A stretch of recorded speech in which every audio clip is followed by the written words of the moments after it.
We all know the difference between a really experienced good reader and a beginning reader or developing reader just by listening to them read. I'm going to show you a way to help your child or your kids increase their reading fluency in just from 1 to 5 minutes per day. One thing I would recommend is just to really make sure that the text you have for them to practice with is really easy. A main issue that we have as a society is we do not have enough easy text to give our kids. So if your children are struggling with reading some of the material that they're bringing home from school, please reach out to your child's teacher, send a message or call them and ask for some things that would be on your child's level or maybe a little too easy for your child so that they can practice their fluency. I'm going to give you a couple hints about how to do that. In education, the word fluency refers to the speed of the child's reading and the flow of the reading. There's a lot of different components that go into fluency, which can make it a little bit tricky for some of us to figure out how to attack it because you have phonics, you have vocabulary, you have comprehension, all coming together to create what we call fluency. But there's some really simple things you can do. And of course, like I said, number one is make sure you have that really easy text to start out with, have that easy text to practice with. Research shows that repeated readings are the key to increasing fluency. And we all have those kids that say, I already read that. I want to read that again. So we almost have to trick them into wanting to read something more than once. One way you can do that is just by timing the student or timing your child when they read.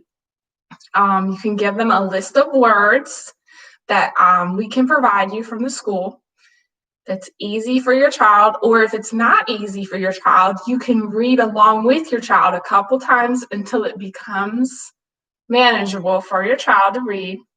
You time your child on the page and you write down how many errors the child made. Go ahead and tell them the correct word when they make an error if they need the help, and just record how many errors and how many seconds did it take your child to read that passage. When you're done, show that to your child. Show them how many seconds, how many errors. Then have them read it again. Same thing. Go through the same process, write down how many errors, write down how many seconds it took. As they practice a couple times, you will see the errors coming down. You will see the seconds coming down. You'll see the errors coming down because they become aware of the errors and that they want to make sure to be accurate. And you will see the time coming down because at the same time they're practicing their accuracy, they're also trying to beat their time. This activity is extremely motivating for most kids. I really haven't seen any kids yet that this activity does not make them want to try, make them want to read, and it's very simple. The great thing about it is you can do it in 1 minute per day, and you can say, we're going to read this page, and then I'm going to write your time, and then we'll read the same page again tomorrow. Or if you have a couple more minutes, you can practice that page a few more times, record the times down, and give your child praise. Say, Johnny, you really worked hard on that page. And look, your errors were at 5 and they went down to 2. Your time was at 55 seconds and now you're all the way down to 35 seconds. And you can help your child figure out how many seconds faster did we read that passage, which is great. They have the math skill in there, plus they're seeing their improvement. As your child practices, they're going to get the feeling, hey, this is getting easier for me. Not only am I getting faster and I can see my results right here written down, but they're going to feel the ease of the passage and the flow of the passage get easier for them, which just reinforces to them that practice really does make perfect.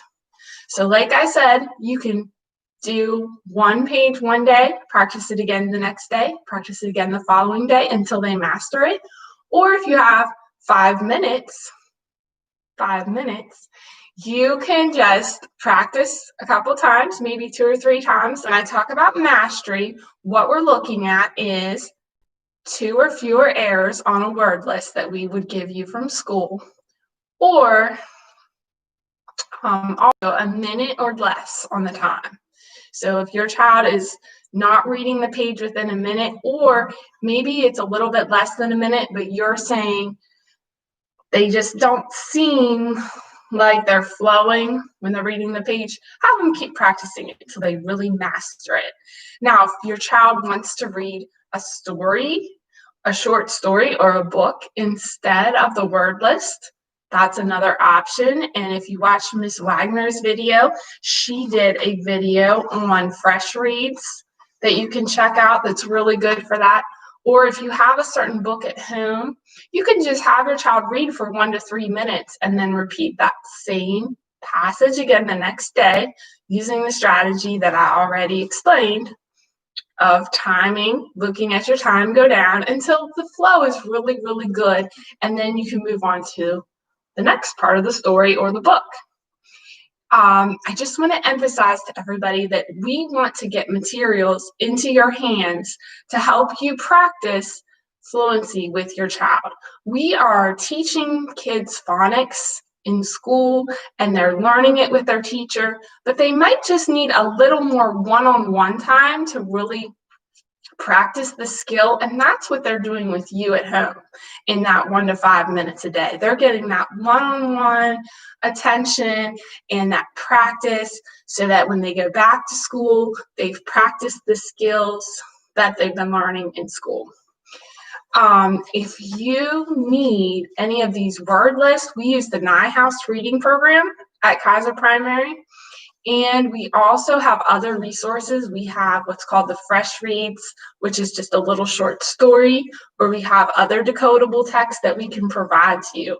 Please just message your teacher, tell them you're interested in some easy material for your child to work on fluency or to practice speed. And your child's teacher and I, or the other reading specialists here at Kaiser, we will work together to make sure that you get the resources that you need. Or you can email me, Janelle Thomas, at janelle.thomas@k12.wv.us, which is janel.thomas@k12.wv.us, and I can help you also. Any of the teachers here at Kaiser Primary School, we want to help you help your child with their reading, and they need a lot of practice to really hone in on the skills that they're developing and get to grade level and hopefully even surpass where they should be grade level wise reading. But the important thing is whether your child is reading on grade level or they are not, to meet them where they are and help them where they are to really get fluent at the level they are, which will enable them to reach even higher and do even better. So we just thank you for watching this video. I thank you for wanting to help your child at home, and let us know. We're willing to answer any of your questions that you might have about how to help your child with reading to read better.